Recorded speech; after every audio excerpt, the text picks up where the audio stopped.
भारत के एक छोटे से शांत और खूबसूरत गांव में, जहां सुबह की शुरुआत पक्षियों की मीठी आवाज से होती थी और चारों तरफ हरियाली फैली रहती थी, वहीं रहता था एक गरीब किसान जिसका नाम था रामू। रामू के पास ज्यादा जमीन नहीं थी, ना ही उसके पास कोई बड़ी संपत्ति थी। लेकिन अगर उसके पास कुछ था, तो वो था उसका बड़ा दिल और सच्ची इंसानियत। रामू अपने छोटे से परिवार के साथ रहता था, उसकी पत्नी गीता और एक छोटा बेटा मोहन। घर में पैसे की कमी थी, लेकिन प्यार और अपनापन भरपूर था। हर सुबह रामू सूरज निकलने से पहले उठ जाता और अपने खेत की ओर निकल पड़ता। तेज धूप हो या बारिश, वो बिना रुके मेहनत करता रहता। लेकिन किस्मत हमेशा उसका साथ नहीं देती थी। कभी सूखा पड़ जाता तो कभी बारिश उसकी पूरी फसल खराब कर देती। एक दिन हालात इतने खराब हो गए कि घर में खाने के लिए मुश्किल से थोड़ा सा ही अनाज बचा था। मोहन ने मासूमियत से पूछा, पापा, आज खाना मिलेगा ना? रामू ने मुस्कुराकर कहा, हाँ बेटा, जरूर मिलेगा।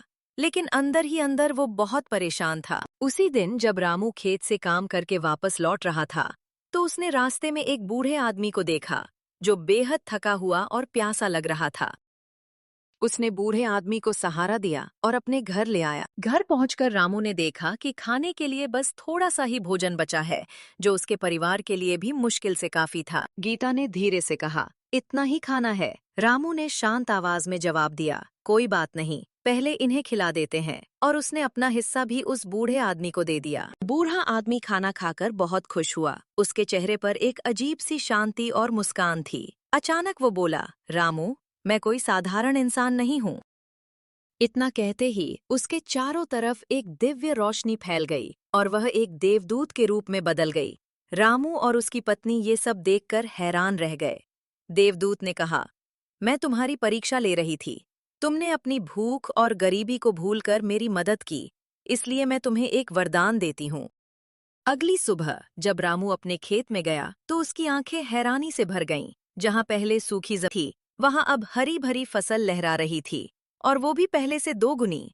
रामू की खुशी का ठिकाना नहीं रहा। अब उसका परिवार खुशहाल हो गया था। लेकिन सबसे खास बात ये थी कि इतना सब मिलने के बाद भी रामू का दिल नहीं बदला।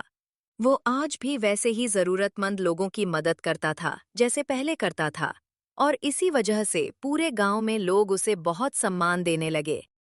तो दोस्तों, इस कहानी से हमें यही सीख मिलती है कि सच्चे दिल से की गई मदद कभी व्यर्थ नहीं जाती और अच्छाई का फल हमेशा मीठा होता है। इसी तरह का और वीडियोस देखने के लिए चैनल को लाइक, शेयर और सब्सक्राइब कीजिए।